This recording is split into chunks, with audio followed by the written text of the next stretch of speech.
Assalamualaikum.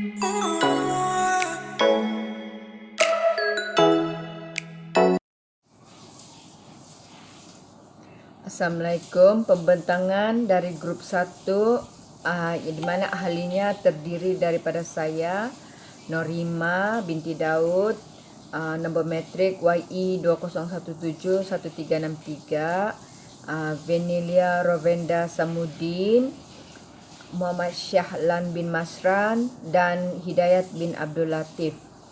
Topik pembentangan kami adalah bertajuk inflasi di Malaysia bagi tempoh tahun 2015 dan hingga 2019, iaitu dalam 5 tahun. Saya akan membentangkan tajuk pengenalan dan penunjuk atau penanda ekonomi di Malaysia.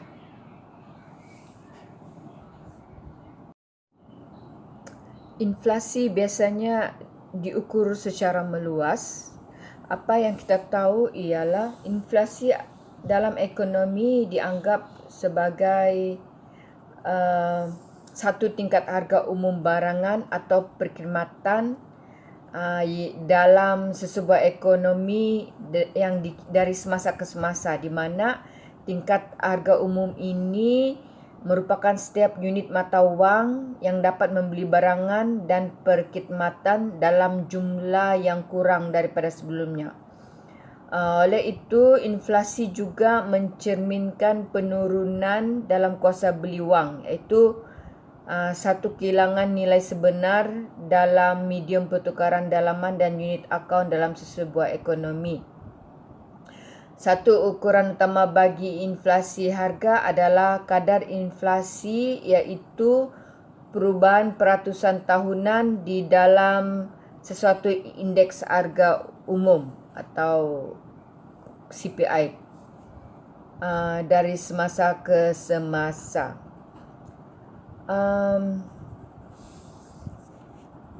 Kesan inflasi terhadap sesebuah ekonomi adalah pelbagai dan ada yang boleh jadi positif dan negatif. Kesan negatif inflasi termasuk pengurangan nilai sebenar wang dan ketidakpastian terhadap inflasi pada masa hadapan yang boleh mengurangkan pelaburan dan simpanan. Inflasi yang tinggi boleh membawa kepada kekurangan barangan, di mana pengguna mula menyorokkan barangan kerana bimbang harga akan naik pada masa akan datang. Kesan positif termasuklah bank-bank pusat boleh menyesuaikan kadar faedah yang bertujuan untuk mengurangkan kesan kemelesetan ekonomi dan menggalakkan pelaburan dalam projek-projek modal bukan monetary.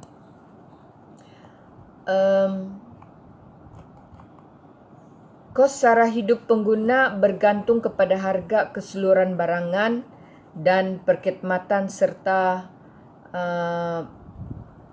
belanjawan masing-masing mengikut isi rumah, di mana purata kos sara hidup pengguna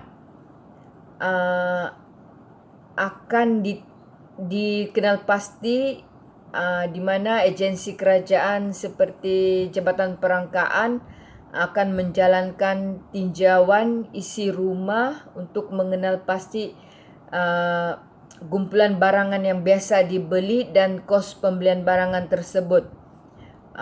Ini yang kita panggil sebagai bakul isi rumah, di mana kos bakul perbelanjaan barangan atau perkhidmatan pada masa tertentu akan dibandingkan mengikut tahun asas yang dikenal pasti sebagai indeks harga pengguna, consumer price index.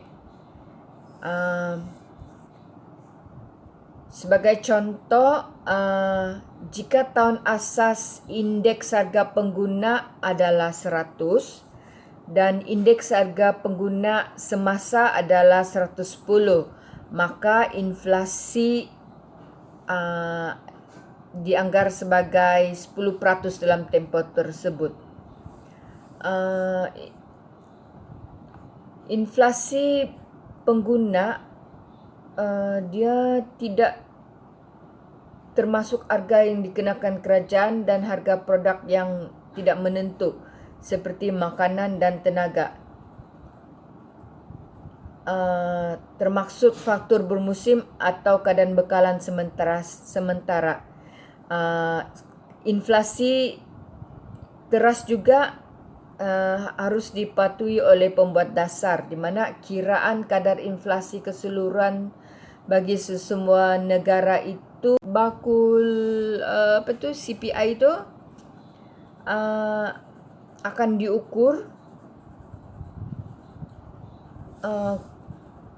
diukur dari semasa ke semasa, tetapi kadang-kadang ia berubah mengikut corak penggunaan. Contohnya dia memasukkan item berteknologi tinggi dan menggantikan item yang tidak lagi luas dibeli.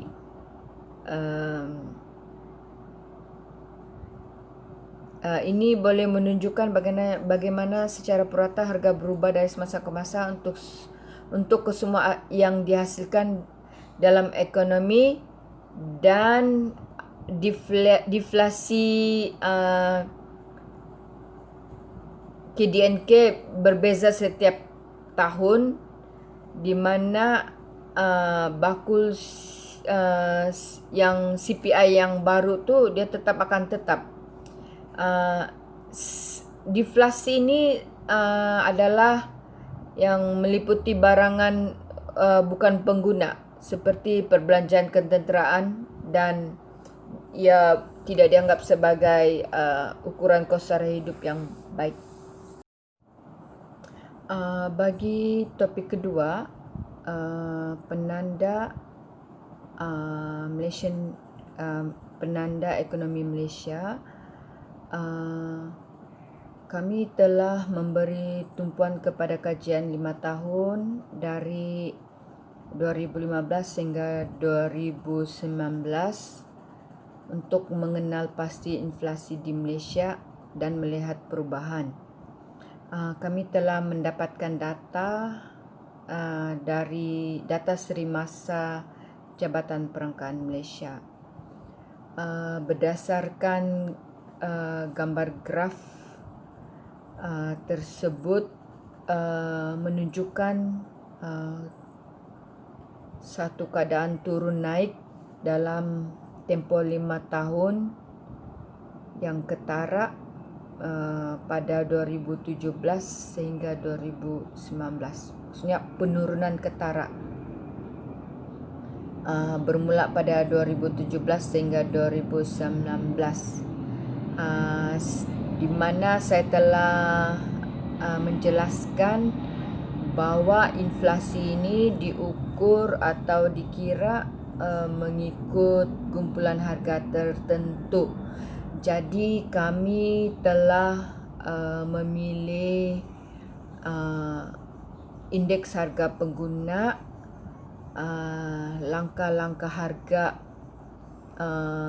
pengguna, indeks harga dari segi perubahan harga dan kumpulan barangan serta perkhidmatan tertentu seperti harga makanan, utility, pengangkutan, pendidikan, dan yang berkaitan dengan pengguna biasa seperti kami. Okey.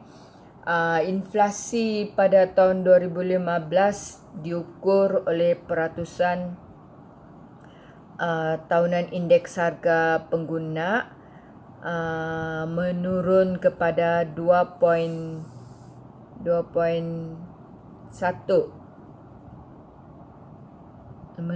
pada 2.1 pada 2015. di mana 2014 adalah 3.2% atau 3.14. Turun naik inflasi utama sebagian besarnya mencerminkan satu pelarasan harga daripada bahan api domestik. Secara keseluruhannya pada tahun 2015, inflasi utama yang lebih rendah adalah disebabkan oleh kesan penurunan harga tenaga dan komoditi global, di mana yang lebih daripada mengimbangi kesan kadar pertukaran ringgit yang lemah, pelaksanaan GST dan beberapa pelarasan harga yang dibuat menjelang akhir tahun. Walaupun turun naik inflasi utama pada tahun 2015, inflasi teras stabil di mana purata 2.3% pada tahun ini.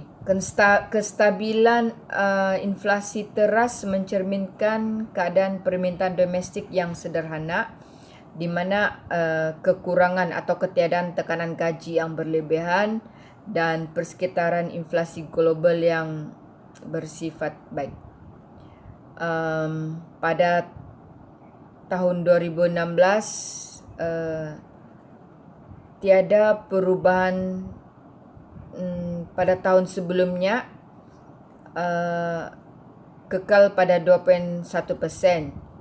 Cuma pada akhir julat ramalan bank yang lebih rendah, iaitu di antara 2 hingga 3%, inflasi ke tahun seterusnya didorong terutamanya oleh pelarasan kepada harga yang ditadbir sejak suku keempat 2015, di mana harga barangan makanan segar yang lebih tinggi disebabkan oleh faktor fenomena cuaca El Nino.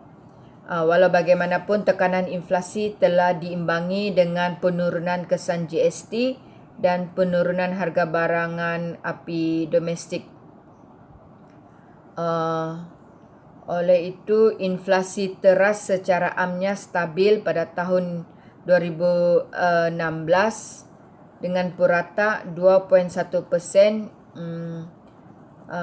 pada 2016 dan 2.3% pada tahun 2015, 2.3%. Ya. Jadi tempoh 2015 hingga 2018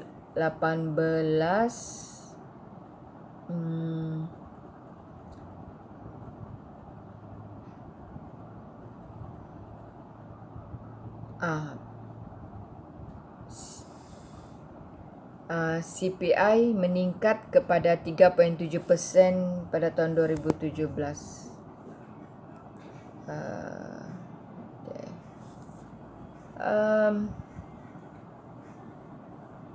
Sementara pada tahun 2017 CPI meningkat kepada 3.7%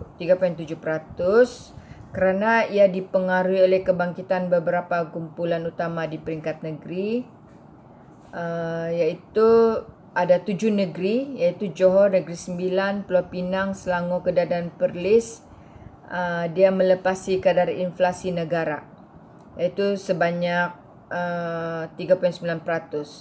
Walaupun angka inflasi adalah sejajar dengan jangkaan bank, inflasi pada tahun 2017 ni kekal tidak stabil kerana didorong oleh harga bahan api domestik yang lebih tinggi, mana kos luaran dan domestik yang lebih tinggi daripada harga komoditi global yang lebih tinggi dan gangguan bekalan makanan domestik juga menyumbang kepada inflasi pada tahun 2017.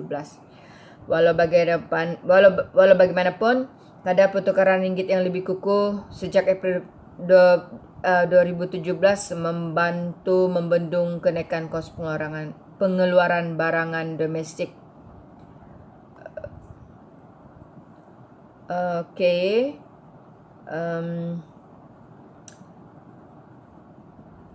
penurunan sebanyak 2.7% pada 2018 kepada 1%. Ini disebabkan ada 4 negeri melepasi kadar inflasi negara, iaitu Kuala Lumpur 1.4%, Negeri Sembilan 1.2%, Johor dan Selangor 1.1%. Ini disebabkan oleh kesan harga bahan api runcit dan pengurangan kadar cukai barangan GST.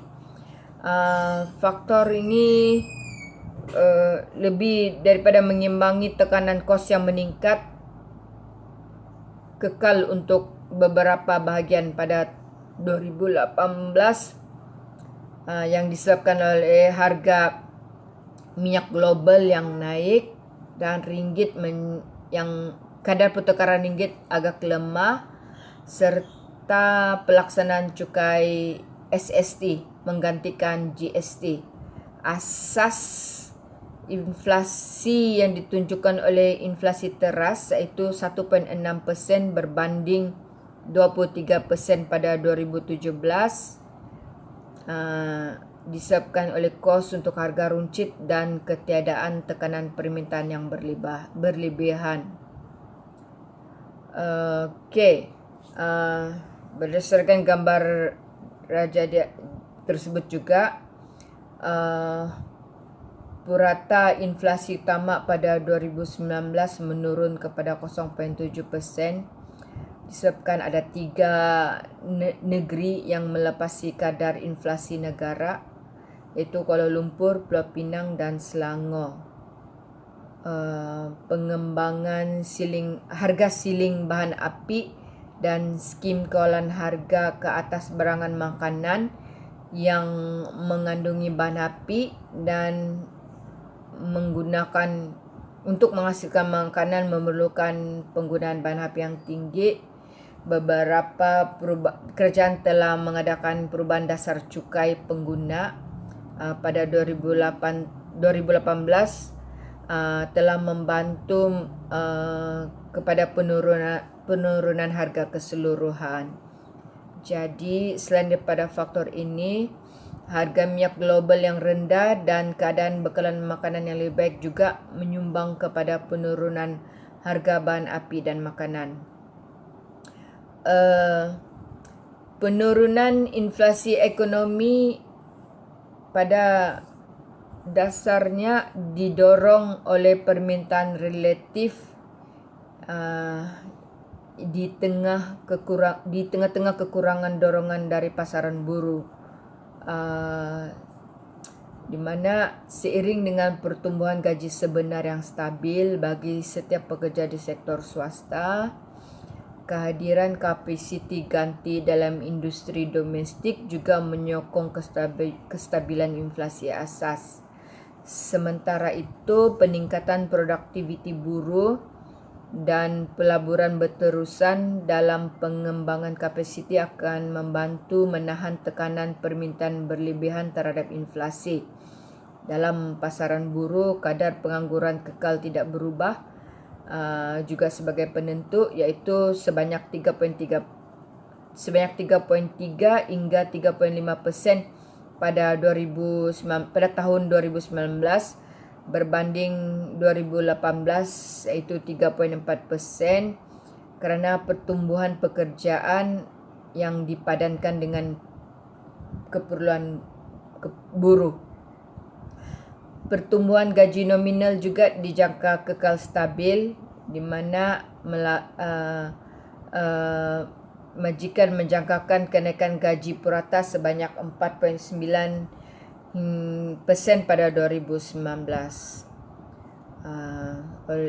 Oleh itu,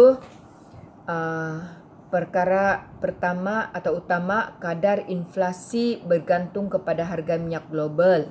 Kedua, harga makanan domestik bergantung kepada perkembangan potensi dalam senarai barangan makanan yang dikawal selia. Keadaan cuaca juga boleh menjejaskan bekalan makanan, serta kos input yang diimport untuk pengeluaran makanan Ketiga, kekuatan pertumbuhan di Malaysia dan rakan dagangan juga boleh mempengaruhi tahap tekanan permintaan ke atas inflasi domestik. Sekian, terima kasih, dan sahabat saya seterusnya, Hidayat akan Sahlan akan membentangkan tentang teori ekonomi. Teori ekonomi. Sekian, terima kasih. Okey, Assalamualaikum dan salam sejahtera. Nama saya Muhammad Shahlan bin Masran. Bernombor metrik YE 2017 1342. Itu nombor metrik saya. Okey. Hari ini saya akan terangkan tentang economic theory yang terlibat dari segi inflasi ini. Untuk penerangan yang detail akan dibentangkan oleh kawan saya yang seterusnya. Okey, kalau mengikut Keynes teori demand pull inflation ini, okey, sebelum itu ada dua sebab inflation ini berlaku. Yang pertama sekali kita akan bercakap tentang yang pertama sekali ialah cost push inflation dan demand pull inflation. So hari ini saya mengatakan tentang demand pull inflation kerana ianya mempunyai kaitan yang berlaku di apa yang telah kami buat lah.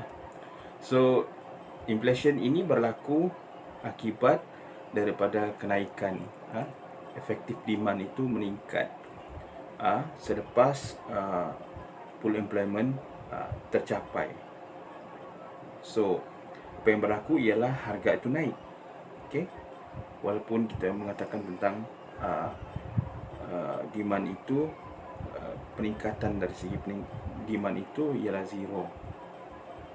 So in other words, dari segi inflation itu kita boleh nyatakan, kalau kita boleh simpulkan bahawa inflation itu berlaku akibat daripada berlebihan demand.